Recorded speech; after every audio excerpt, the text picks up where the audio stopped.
Cabbage വെച്ചൊരു തോരനാണ് ഇന്ന് ഉണ്ടാക്കുന്നത്. വെളിച്ചെണ്ണ ഒഴിച്ച് ചൂടായി കുറച്ച് കടുക് പൊട്ടിയതിന് ശേഷം കുറച്ച് കടലപ്പരിപ്പ് ഇട്ടു. കടലപ്പരിപ്പെല്ലാം കളർ മാറിയതിന് ശേഷം ഒരു സവോള, 4-5 പച്ചമുളക്, കുറച്ച് കറിവേപ്പില,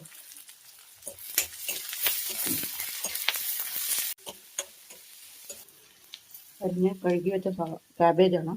1/2 കിലോ ക്യാബേജ്.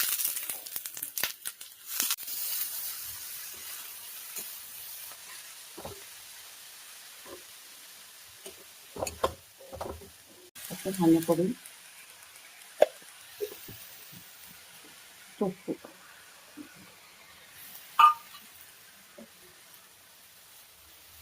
എല്ലാം ചേർത്ത് ഇളക്കി ഒരു 5 മിനിറ്റ് വേഗം വെക്കുക.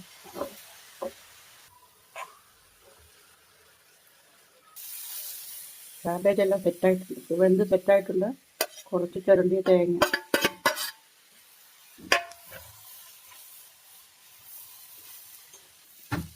ചോറിനെല്ലാം റെഡി ആയിട്ടുണ്ട്. കുറച്ച് പച്ച വെളിച്ചെണ്ണ.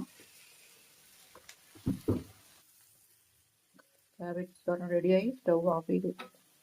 എല്ലാവരും ഉണ്ടാക്കി നോക്കുക. ലൈക്ക് ചെയ്യുക, കമൻറ്റ് ചെയ്യുക, സബ്സ്ക്രൈബ് ചെയ്യുക. Thank you.